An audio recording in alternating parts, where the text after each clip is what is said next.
Hello, hello. Welcome to another episode of 3D Espresso. My name is Wes McDermott, and today we're going to be talking about some new features that has recently released in Adobe After Effects. So if you're using After Effects, we have a new 3D rendering engine, lots of new 3D features, and last week during NAB, which is the National Association of Broadcasters event, we were showcasing some really cool stuff with the new features in After Effects, along with some of the cool stuff that we can do with inside of Substance Painter, and creating materials and textures for those assets, and then bringing them into After Effects. So that's what we're going to cover today in this video. So again, want to thank everybody for joining me on this little adventure, and let's just jump in and take a look and see what we have. So I'm going to switch over here my screen, and the first thing I'm going to start showing here is well, After Effects. And so just kind of playing around, I'm just going to hit the play back here, and I've got this little kind of fun scene that I worked on yesterday. This is, just a ridiculous little demo, but this is going to showcase several little features. So what I'm doing here is I'm just flying a little toy rocket around my actual backyard. And so what we're showcasing here, like I said, is a couple things. The first thing is we're showcasing animated environment lights, which is new and pretty cool feature. And also with this, I have a 360 video. And so the video that I'm taking here, if I'll show you, I'm using this Theta Z1, looks like this little guy here. Let me make sure I've got this showing here. This little Zeta Z1 360 camera. So I just kind of filmed myself walking around my backyard to get a nice background plate. And I'm actually able to use that video to light my scene. And you can see here that as I watch this rocket kind of fly through the scene, the thing that's really cool about this and interesting is that the lighting is interacting based on where I'm going. So for example, you can see like I have this little tree here. And if I as I move the camera underneath the tree, check this out. Like you can see it's like you're passing through the shadow. This is so incredibly cool, I thought. So you're coming through and you get this kind of shadowing, and then it's going to pop out here inside, back out underneath the tree into the light. And then I have this little like miniature little forest section here in my backyard. So as I go back into this, you can see the lighting changes completely. It's super, super cool. And so I'll zoom through. There's a little section over here, which I like. My little dog, his name is Chewy. He was just hanging out in the backyard, wondering what I'm doing. There he is right there. Now, check this out. As I get close to Chewy, here he is. There he is, a reflection in the 3D model. And this is happening, well, again, because we're working with these new animated environment lights, but also this other feature, which is we're able to create an environment light background layer from this. So I'll show you how all this works. But this is super cool that you're able to get, this kind of cool lighting here. Again, flying underneath the tree, and you can see that the shadowing, everything goes dark as I come back out of it. Now I'm heavily post-processing everything here. I wanted to get this like kind of cool, shallow depth of field look and all this kind of stuff, but I'll show you how all that works.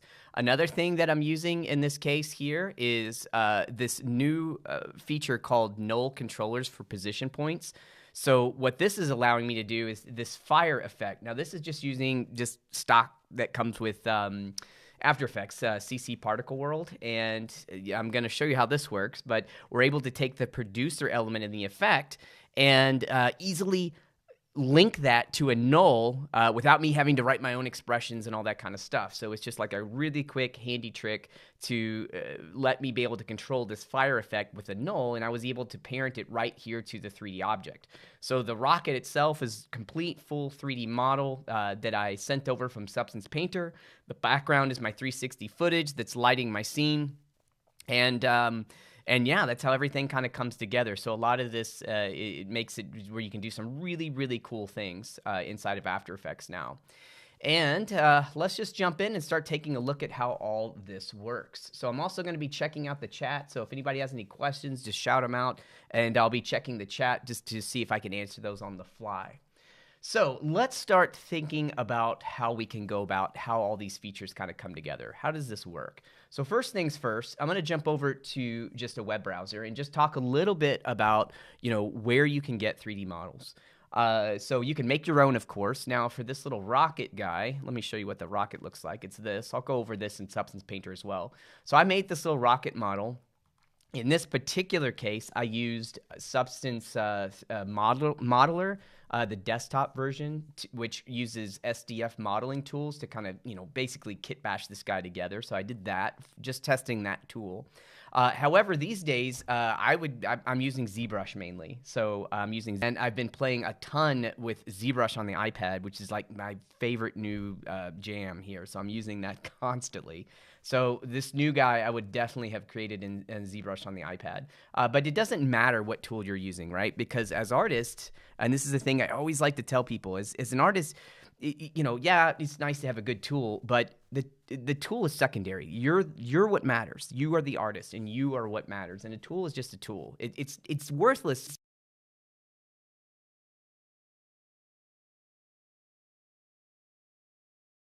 Should I get? Always focus on trying different things, see what tools resonate with you, and then use what works best for you in your workflow. That's the tool to use, whatever works best for you. In this case, we'll come back to this guy, and I'll show you some cool Substance Painter stuff as well. But you can also, if you're not making your own 3D models, there's lots of options. First thing, let's take a look at Substance 3D Assets. So if I jump over here to All Assets and I jump over to Models, we have thousands and thousands of these little models in here that you can use, the cool little vehicles. Here's some tires. We've got, you need a camera lens shield. We got it.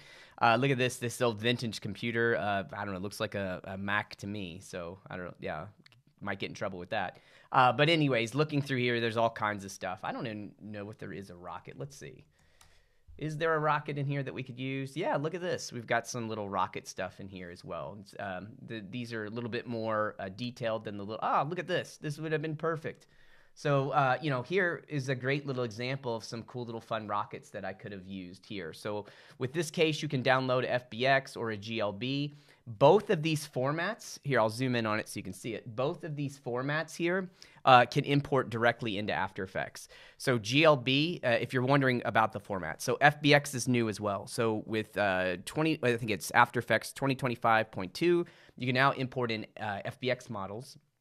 The cool thing about FBX and GLB is that they also can contain animation data. So let's say you're getting an FBX from another, vendor or somewhere, and it has some like animation embedded in it. After Effects can read that animation track. You can do like time remapping on it, all kinds of cool stuff. The format that I use mainly when doing any work in After Effects is GLB. And the reason I do that is because the GLB format will also house within it physically based materials. And that's where you're really going to get some cool stuff in After Effects, because the new rendering engine is a physically based rendering engine. So for example, if you have some, physically based materials like the ones you would create in Substance Painter, those are going to come in. What that means is you're going to get some really nice reflections. Metal's going to look like metal, and all that kind of stuff. So it's going to look really, really good with GLB. So I would recommend using that format if you have textures and materials. But like I said, After Effects will take both.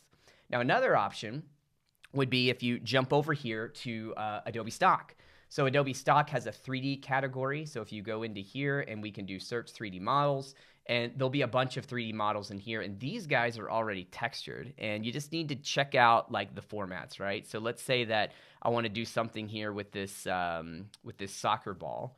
So if I click on this guy, you can see the file type here is OBJ. Now, OBJ will also go into After Effects. Sorry, I left that one out, but it'll also go in. But you'll get a texture, I think. I don't really, like I said, I don't use this format very much. You'll get a texture.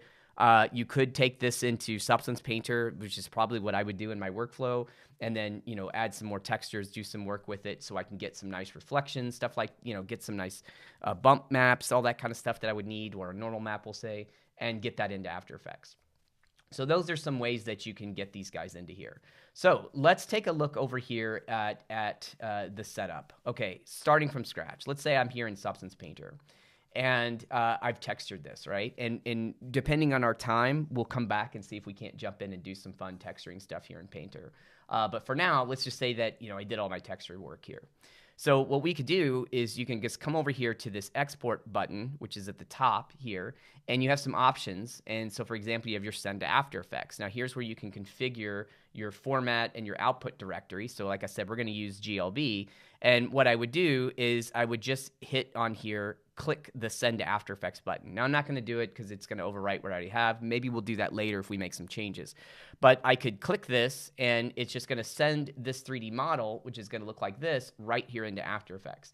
So once you have the 3D model, let's take a look at what we can do with it. So we'll just left-click, drag and drop it over a comp. And here it is. It's going to create a new composition. I have a new layer, which is showing me my 3D content.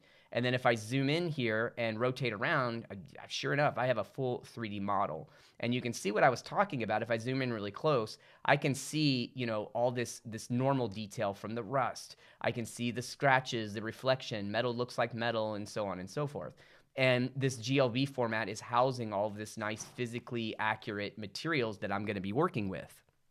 Now, one of the other newer options that's in this new release, this is 2025.2, just to show you what I'm talking about here. This is the version I'm using. So this is now live in Creative Cloud. So if you want to, use this version, it's this one, 25.2 was what we're working with here.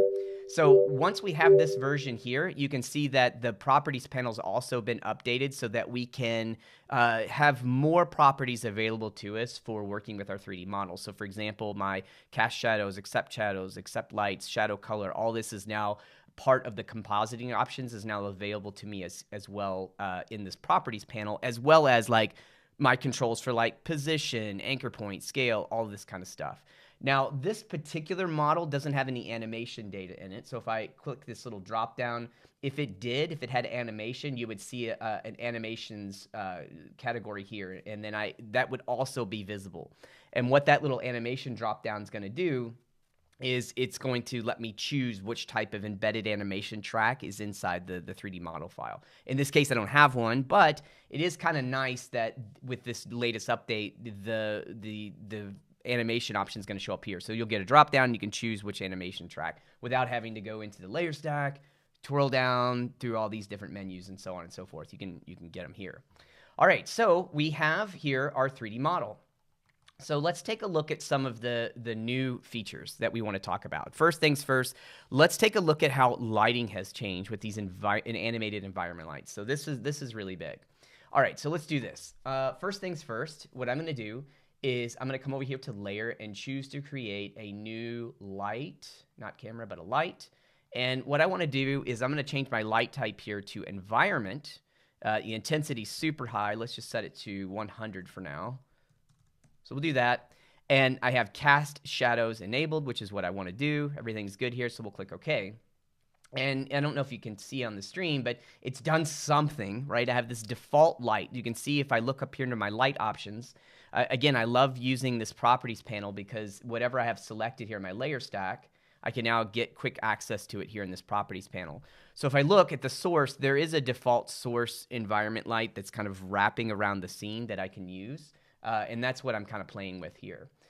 So we can see that we have some shadows.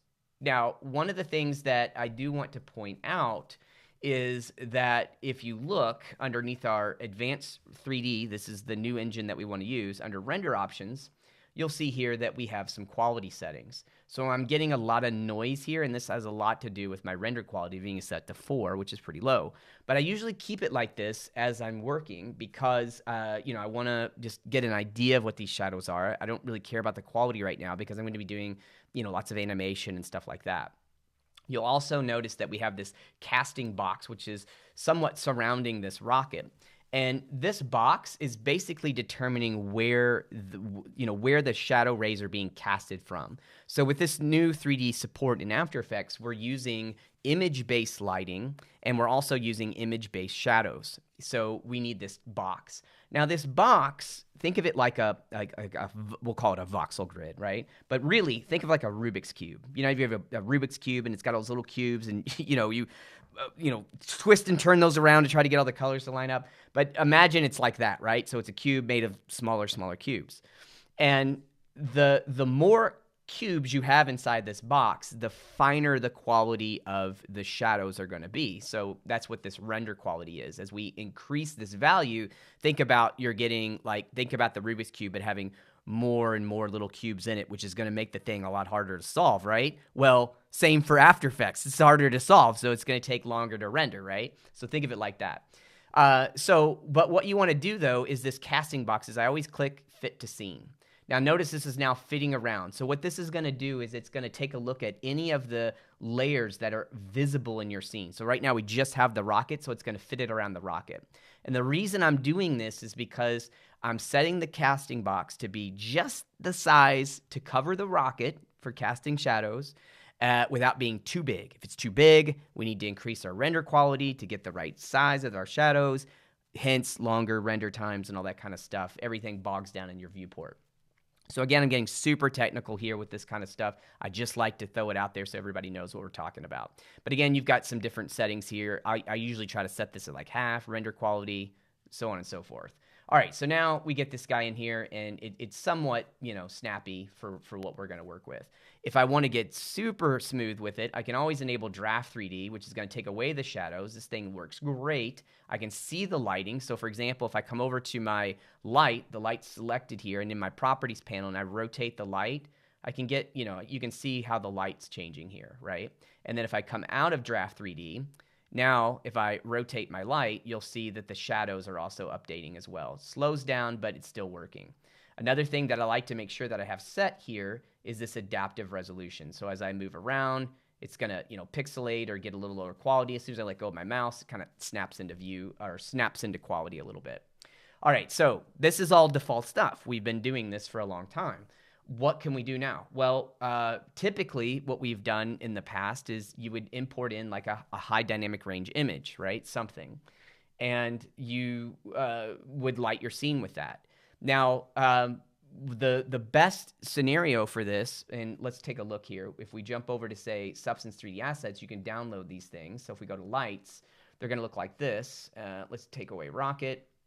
Here's all these lights, right?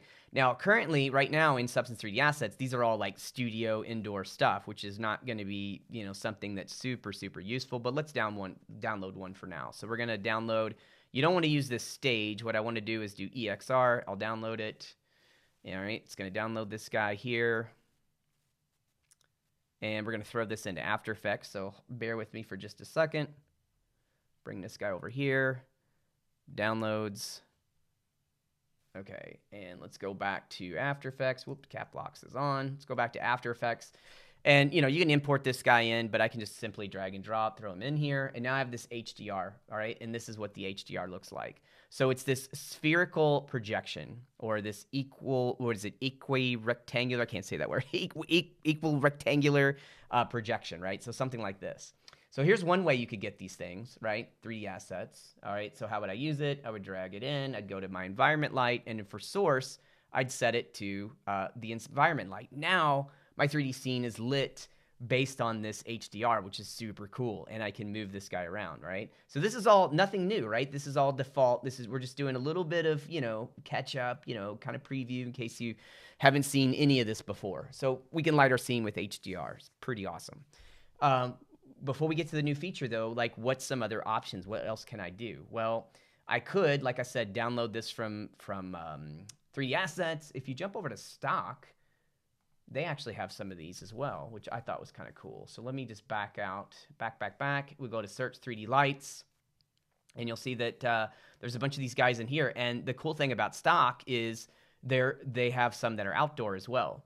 There's also other sites that you can get these things for free too, and I can't think of the name of the one that I use a lot off the top of my head. I can't believe I didn't have this bookmarked already. But anyways, I can if you hit me up online, I can find it and send it to you. But there's also other free ways to get them. I'm just kind of throwing out all kinds of options for you. Another thing that you can do that's kind of interesting is like, well, what if you want to make your own? Well, one thing I tried was I jumped over to Adobe Firefly. And you may not know this, but here's one thing that you can do is if you set the aspect ratio to 16:9, and then inside this little prompt thing here, you type in like equi-rectangular projection, like here this is of a neon party, or I could use the term spherical projection. But check this out. It creates like the same thing. Now this is low dynamic range, so it's not high dynamic. We're not getting those over bright values, which is what you really need, but this will work. So let's try this just to see what it does. So here's one, just being very quick. I needed something, right? Sometimes you're in a pinch in a project and you need something fast. Did this work? okay? Let's drag this guy into here. So this is low dynamic range, as I was saying. And let's go back to our environment light and let's switch it to this Firefly generated one. And see, it's I'm not getting my overbrights, but I could come into here and I could still crank up the light intensity and still get something kind of interesting, right? So I could rotate my light around. It's still reflecting in my environment. I'm still getting the light. I'm still getting shadow.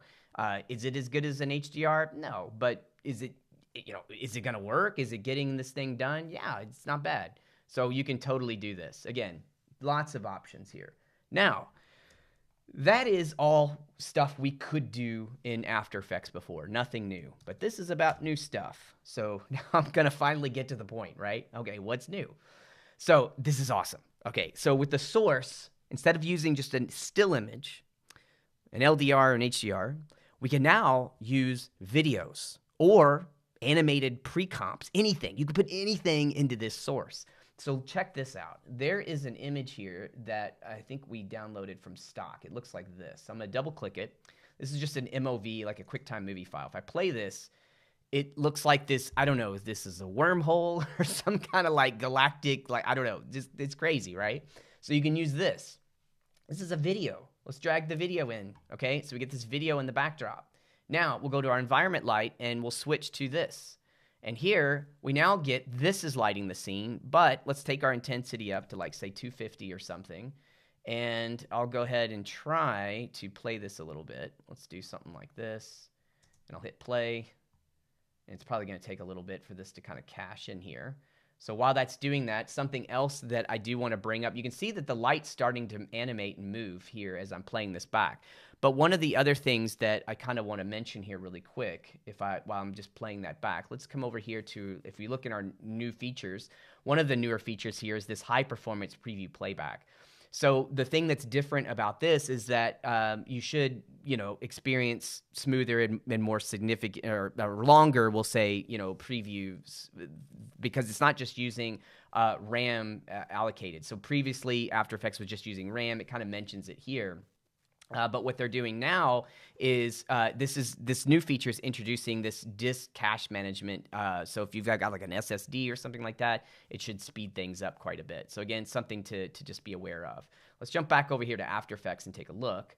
So now here, we'll just move this over here and I'll start to play this. But now you can see that I'm getting this really cool effect where the light is animating because it's a video, but yet it's still able to be used as the source for this environment light, which is super, super cool. And so something else you can do with this that's kind of interesting is you can now, if we select the light, here's another new feature that's coming in, which is this option to create an environment light background layer. Okay, so right now we have this. So if I turn on the light, I could technically get a background for this, right? And then if I'm playing this through, we could get here. If I even turn on my draft 3D so we could see it, I'm able to get this preview here.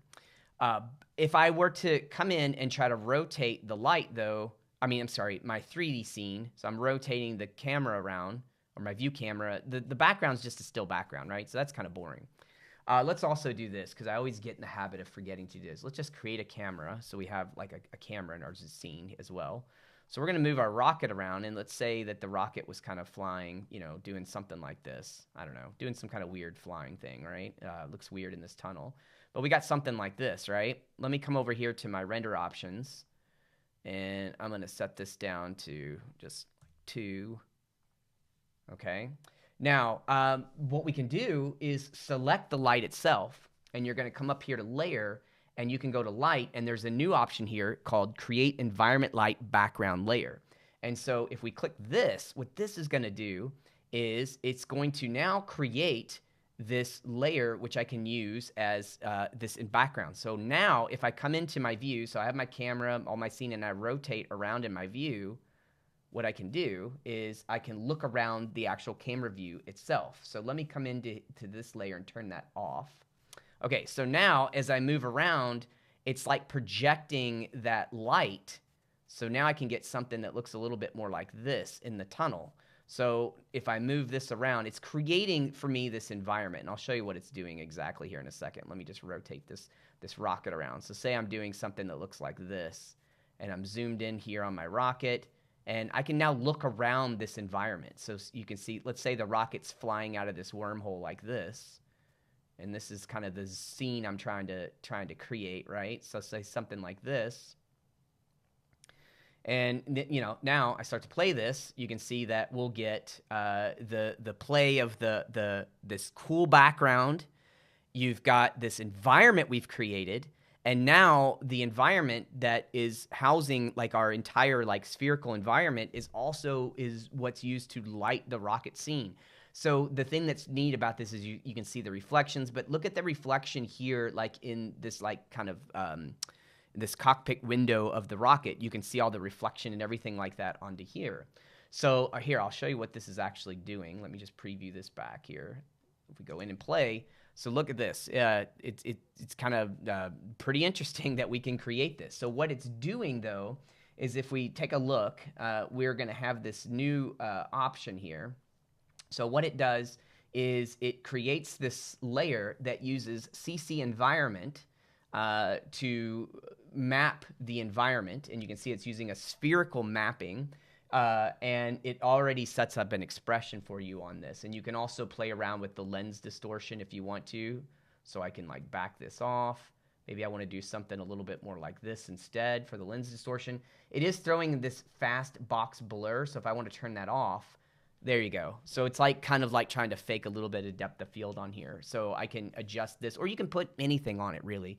It's automatically going to give you this little blur, and I just want to call that out because at first glance it just looks like, oh, it's super blurry, right?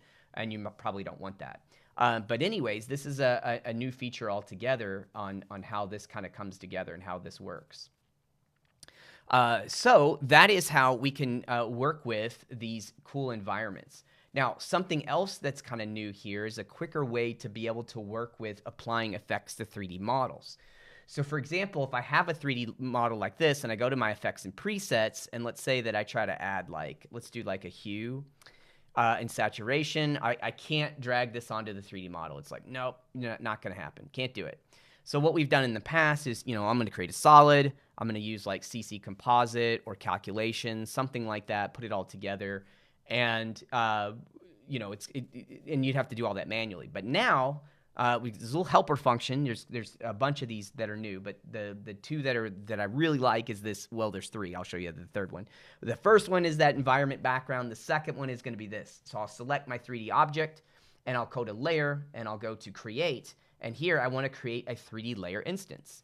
And so when I do this, it's going to automatically create a layer for me here at the top, and it's going to be an instance of the rocket. So again, what it's doing is it's automatically setting up a solid, adding CC composite, setting everything up so that now I can just quickly throw a hue saturation on here, and then I can play around with my coloring here.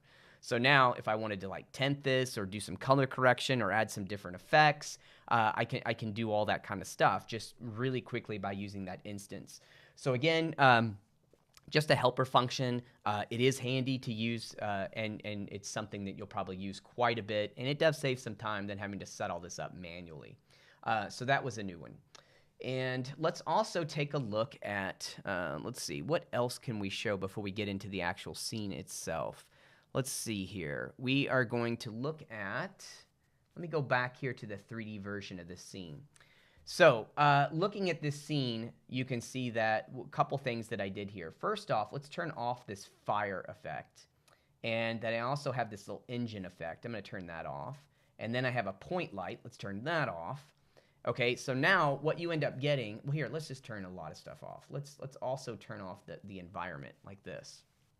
Okay, so first things first, I brought in my little rocket, and I kind of set him up in the corner. So I have a camera here, and you can see that I can just kind of pan this little view around so I can get the rocket set up like this. Now, what I did is I used my, like I was showing you guys earlier, I have this little Ricoh. It's the Zeta. It's a Ricoh Theta Z1. Here's what it looks like. Little 360 camera. This guy here. And I just held that in my hand and ran around my backyard to create a 360 video. So let's take a look at what that looks like. If I come over here to, let's see, where is this dude? It's not this one. Bear with me for a second. Here it is. Double click. All right, here I am. I'm going to look like kind of an idiot here, but you can see that this is what this is doing. So I was in my kitchen. Welcome to my house. So I'm in my kitchen, and I just ran outside. There's my dog. He's like, what are you doing? He's following me. We went underneath the tree, which I thought was kind of fun because I was wanting to try to show how that shadow stuff works. We went into this little scene here, and you can see my hand and me and all this stuff. None of this matters because once I use that environment light background, I'm able to move the camera around so that I can just focus kind of like in this area right here, which kind of cuts me and everything else out. So yeah, here it is. This is my little house where I live. Okay, so I brought that in, which is here. So it's lighting the scene. Looks like this. And then I have my environment light. So everything that we've shown, nothing's changed. The source is now set to this new environment light. So now if I kind of scrub around in my scene, we're essentially just lighting the environment. So this is cool right here. You can see that here's how this is working. You've got the rocket, and then because we're using the environment as the light, as I go underneath the tree, man, this blew my mind. I was like, this is so cool. So I'm underneath the tree, and now I'm getting all this soft kind of green reflection. You can even see the tree in the reflection here. There it is, which is really neat. So I thought this was really awesome. And then as it comes out from underneath the tree, you can see that things just kind of brighten up again. Here it is, and then watch. It'll come out, and then it just brightens up because, we've got this sky here. And then there I am like a nerd running around to the side. Cool, right? So the next thing that we do, though, like I was showing you earlier, is you grab the environment light, and then you choose the new option, which is layer, light, and then you use this create environment light background layer. And when you do that, it's going to create a solid, and it looks like this now.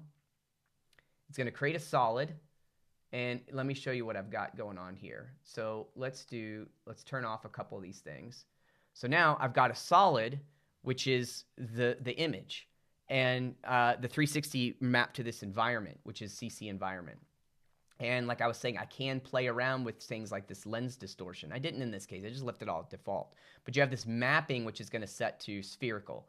And I'm using spherical because that's the format that video I shot is. It is a spherical format. It's not a probe or a vertical cross. It is a spherical.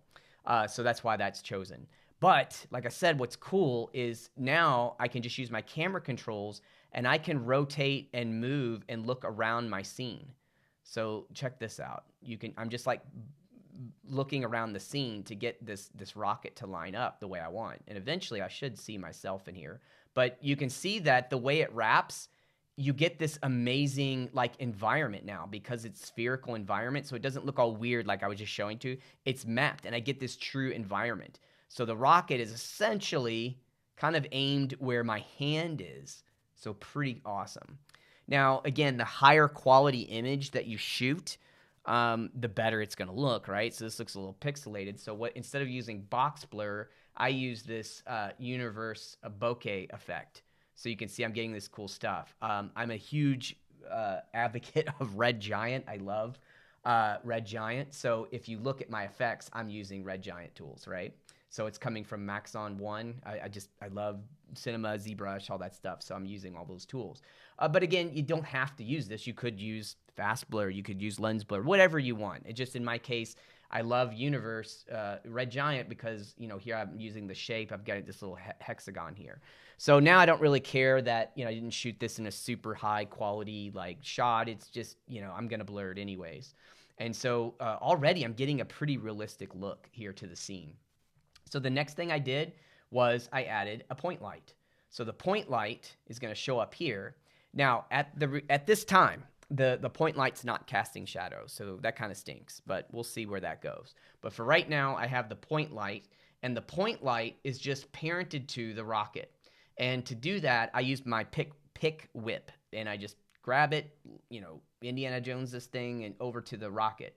Now, here's a tip. if you hold down Shift, when you select it, it will parent and then go ahead and set the point light's position.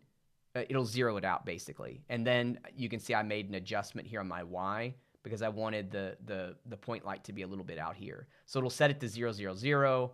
Essentially is like somewhere in here for the rocket. And then I just moved it this way to kind of brighten it up.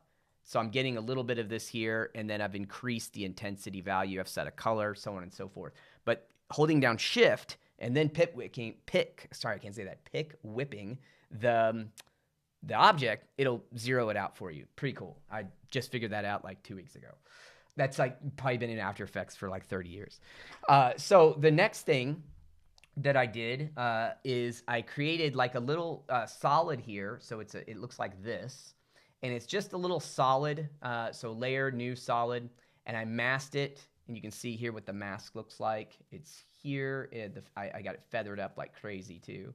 So it's just a little mask that gives me a little spherical, you can see it here, this little dude. And it's just inside the engine, and then I just feathered it a little bit. It kind of gave me a little extra glow. It's not good because it's poking through the mesh and all that stuff, but it's fine. Now, the thing that makes this work is that I enabled this as a 3D object. Now, let me zoom in on this for a second so you can see it. So you can see that I have several of these 3D objects. I've got this one, this one, this one. Here, look at it. It's the engine. We've got the camera, the environment light. This fire's in here. I'll show you what that's doing in a second. Point light, and then this producer effect. I'll show you what that's doing in a little bit. But this little outline around this is what's referred to as the 3D bin. So one thing to always keep in mind with After Effects is that inside the composition, you basically have like two rendering engines happening at the same time. You've got a 3D render engine, and then you got a 2D render engine. And the 3D render engine and the 2D render engine, they can't cross into each other, right? It's like two parallel worlds, we'll say. So for example, you have this 3D bin. And you can have multiple 3D bins within a layer. This just means all of these things, the way I look at it is, look, all these things are going to interact. They're going to cast shadows. They're going to do all that stuff. It's going to look like a real 3D scene. But if you take something and place it in between, like a 2D layer in between the 3D bin, it will break the bin or split it into two things. And when you do something like that, it's going to break, like it could break your shadows, things like that. So it's just something to think about. It's pretty cool that the way it's made this way is because you have these two worlds of 2D elements, like traditional things like I'm working with images or vectors or shape layers or videos, and I can composite those with 3D elements that exist in their own render world, and you can do all that in one comp, which is pretty interesting. But anyways, more to the point, you can see that I took this little guy and I could place it out here. Might be cooler if I did that, right? And then like maybe adjust the scale down slightly. You know what? That's kind of, that might be better. I should have done that. Okay, I should have done that. That looks a little better. Maybe we'll do this a little bit more. All right.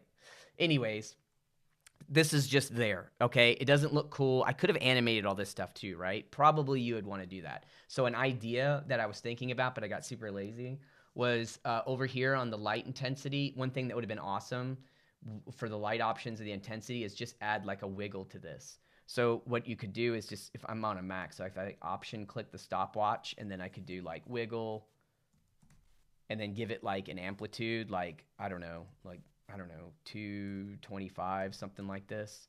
Whoops, I got to close the parenthesis. So you could do, something like this. Let's see if I'm doing this even right. Oh, no, I'm not. I'm screwed something up here. But I'll show you this in a second. So we get this wiggle in here. There you go. And so now the intensity value is kind of wiggling a little bit. And again, you'd have to adjust the amplitude and the frequency so it looks like it's flickering. I should have done that, but adding it now. Okay, so those are those pieces. Now, how do we do the fire? Let's take a look at this. So first things first, I'm going to create like a new comp, and I want to show you something really interesting because this is going to show another new feature in After Effects. So let's do this. Let's go to Layer New, and let's create a solid, and we'll call this is our fire. All right, so I have a new solid, and let's go to Effects, and just to save time, I have a preset here that I created, so fire. And I'm going to break it down for you. So let me show you what this is doing. So first things first, I've got a CC particle world here, and that's what this looks like. And so this one, if we look at it, You've got like a birth rate. I've got like this longevity setting here. So this is, you can see what the longevity is doing like this. The producer we'll talk about in a minute. We've got our physics, right? And the animation I set to directional axis. And then here, I'm kind of tweaking these axes. So we have our x-axis, which will rotate it around like this in 3D space. We have our y, and then we have our z here. And so we can get different different rotations on this stuff here. So let me just undo that a bit. Get that back. Then you have your particles. So here I'm just using bubble, and I'm just playing around with things like the birth size. So the birth size could be really small, and the death size, I can't talk today, is big. So you get this kind of cool fall off for the smoke for the engines. And then I'm using a custom color map, which looks like this, which is just colorizing the particles, right? So you get all that stuff together to create the particle world.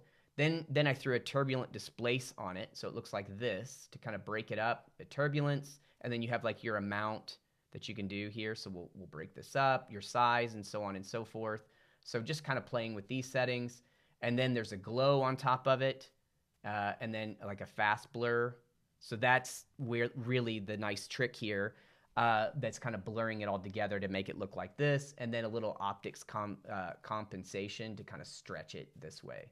So again, you can see here that you can kind of play with this to kind of stretch it out like this a little bit, which is great because of the way that you're going to get that distortion because of I'll show you once you see it in the scene.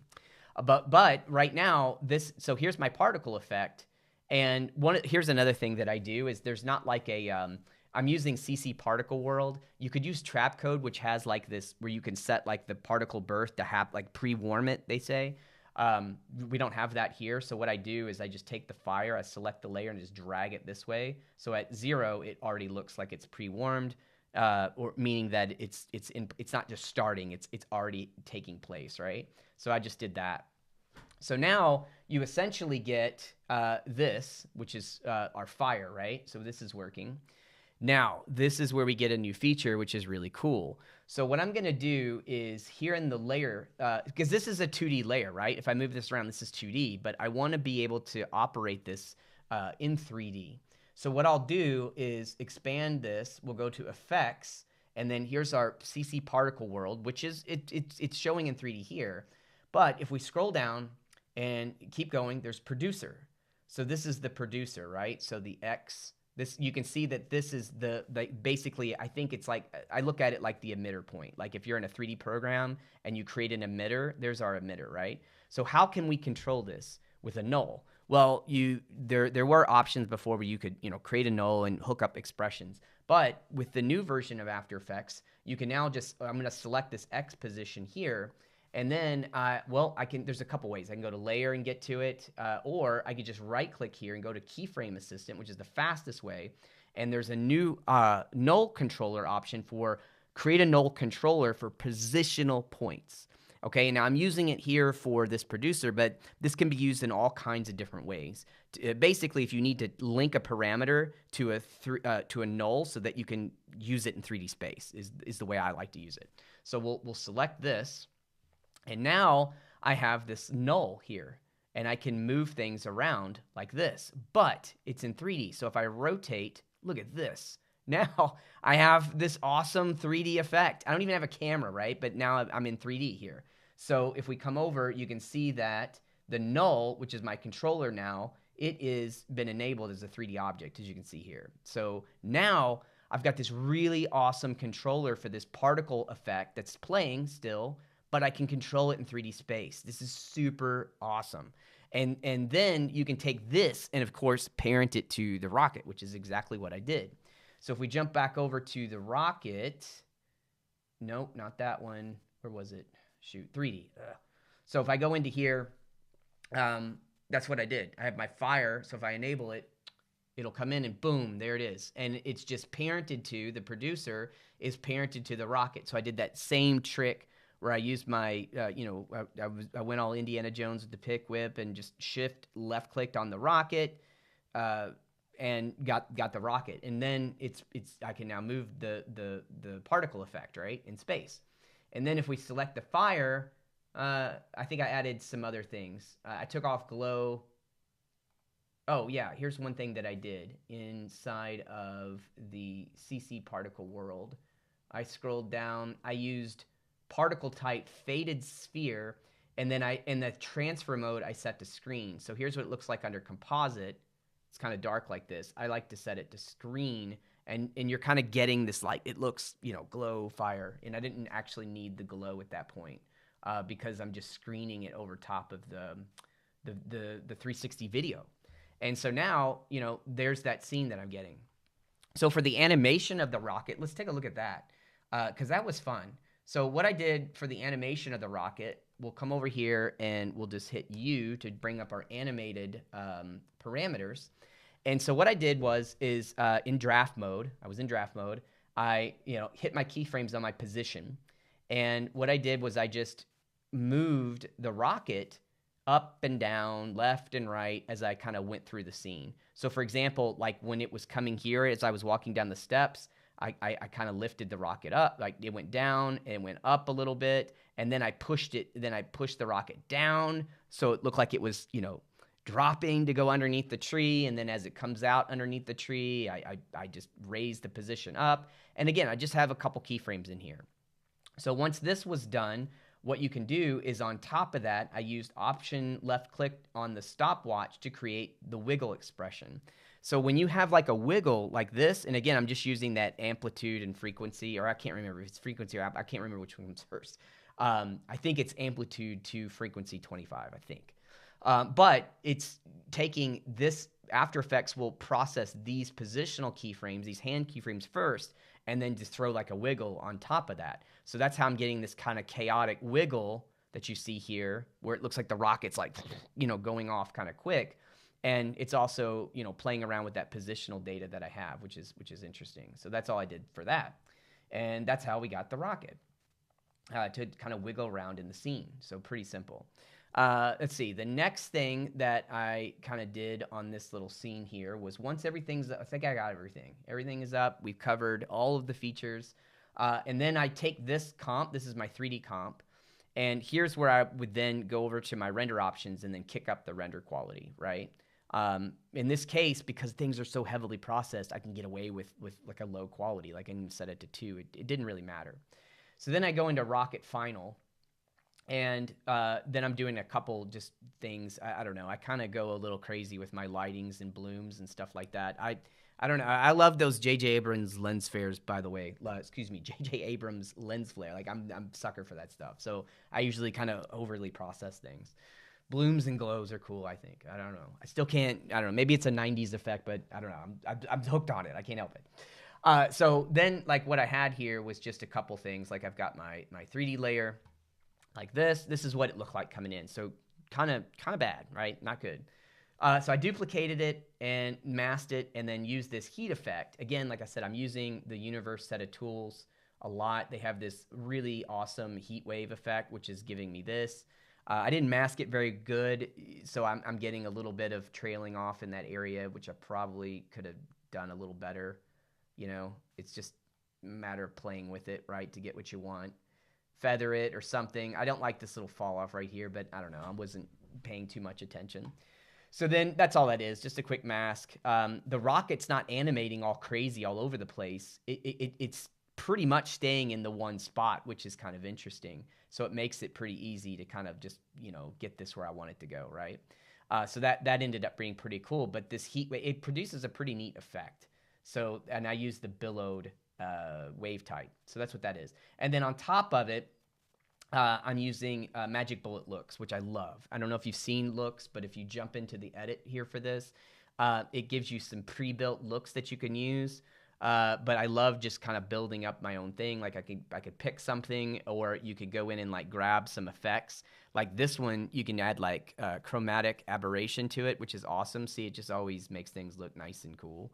And then this diffusion is really nice. So this is giving me that overall kind of like just like little glow that I like. So I'm getting that. I've got a lens vignette, that kind of stuff. Just throw it over top. Oh, yeah. So the other thing here, let me go into this. You've got like Unify, so you can get like, you can play with these things. You can also, there's so many tools that you can have in this, right? So I grab a bunch of these things. I love this tool. It's good. You can do all these color correction things, get some nice grading, some color effects. But again, you don't really need it. Like, it's just something I use.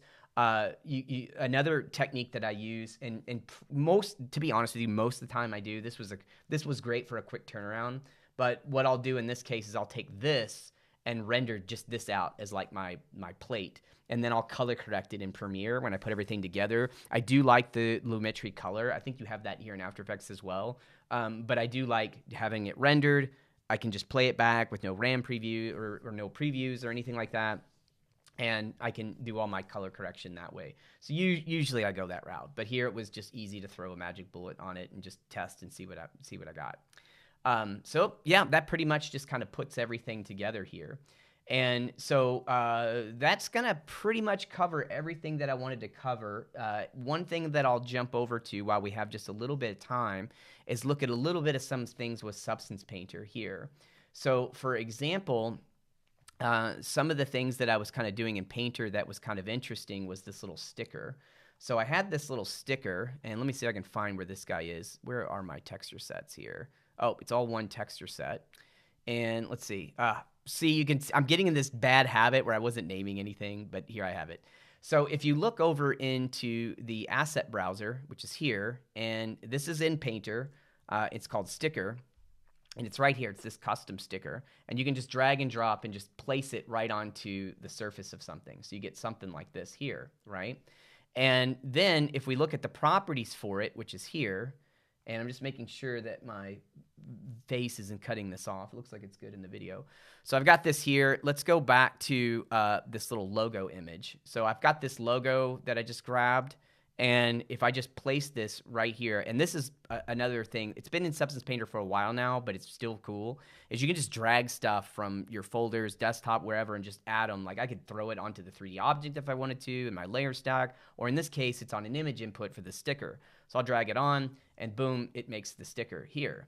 But I have all these really cool, like, filters and stuff. So if I wanted to say, like, oh, let me have some corner fold damage here, I just increase that value, and look, it's folding this up. It looks really bad because I need to increase my resolution, but right now I'm not too worried about it because I'm just playing around with some of these tweaks. But I'll throw in some sticker damage. Whoa, that's way too much. And just kind of play this around. So this is where I was getting that sticker. And then I can just move this guy into place of where I want it to go. And then just, increase my texture set setting resolution. It's at 2K. I could increase it to 4K. But that's how I did that little sticker piece there, which was, pretty simple trick, but it's part of Substance Painter. Now, one other thing that I'll show you too that's cool about this is, let's say that we wanted to maybe change the rocket, So at this point we have, this is our fill. Let me see. What do I have here? This is my metal layer, which is here. So let's say that we have this metal, but we want like a painted layer underneath of it or on top of it, right? So I could say, let's create a fill layer, and let's just call, this is like the painted layer. So this is going to be like a painted metal, right? So we'll go in and we'll set like a color for it. So let's say we do something like, say, this, okay? Now it's still overriding the metal that's underneath of it, and since this is painted, I mean, you could have this metallic look, but really it's more of like a paint layer, right? It's like this dielectric layer. So I'd probably take the metalness down and get something a little bit more like this, right? And let's see here. If we take that off, that's that layer. We have our metal edgeware, which is, I'm trying to see, I can't remember where I put that, but here, let's do this. Let's try to throw this guy up here towards the top. That's overwriting everything. I don't want to overwrite. Let's do this. Oh, there it is. Okay, I see it. It's overriding my metal layer here. So one thing we could do, just ignore all the coloring for now. It's just my layer stack. But one thing I wanted to show you really quick is if I wanted to add some metal edgeware, I could just create a mask, add generator, and we'll jump over here and grab this metal edgeware like this. And then I'll come into my mask that's being created here. We're going to invert it. Whoops, let's do that. And now you can see I'm getting this metal edgeware for the painted layer. So it could look something like this, okay? And I need to do some more masking because of the way, I didn't set it up this way. But anyways, let's say that we have this, right? It looks terrible. But if I want to now send this back into After Effects, I can do this. I can say send to After Effects, and it's going to update. And so if I jump back to After Effects now, there's my rocket already updated in my scene with everything ready to go. This is like my favorite workflow. I absolutely love this because now I have the control to do this here. And I can jump back to my 3D layer. Everything just updates. I'm still animating, doing everything. I want to go back, and I definitely don't want to screw up my project like that. So let's go here, and let's just send it back again. Send to After Effects. Boom. And then it's going to update. Go back, and After Effects will update this. At least it should. I tempted fate. It didn't work that time. Wait, there it goes. Oh, wait, it did. What am I thinking? I don't know what I was looking for. Sorry. Long stream, right? Okay. It did work. Anyways, so that's it, everyone. Thanks a lot for checking out this part of the video here with the painter part. So yeah, it's a little something extra we wanted to go through here. But yeah, pretty cool stuff. All right, everybody, so that is going to close out this week's stream on covering the new features for 3D that are inside of After Effects. So, you know, we were looking at the new animated environment lights, being able to create environment light as a background layer. That was a really cool feature because it lets us have this environment that we can then move a camera around in. We also looked at being able to create 3D instances, which is, you know, a little bit of a helper function just so you can, you know, quickly, you know, do some color correction on your 3D models, stuff like that. And we also looked at being able to create control points for a null, or positional points from a null, which is awesome. So we can take various, parameters and hook those to a null that we can then parent in 3D space. So that's a super handy feature, very powerful. Yes, you could do that before in After Effects, but it did take a lot of manual setup to go through and, you know, write your own expressions, stuff like do the linkings and everything. But now you just have a quick command to link that. It helps things get done a lot quicker. So please to check out, let's see if I can get this right. This over on this side here, I have my YouTube channel, which is right above me here. And then I think it is on this side. That is my Instagram channel. So I'm constantly updating tutorials. I do have a new course that's on my, this one. It's on my YouTube channel that is covering, how to use Substance Painter from scratch and how to do all the effects you see here in After Effects in 3D. Thanks a lot for watching, and I'll see you next time. Have a great rest of your day.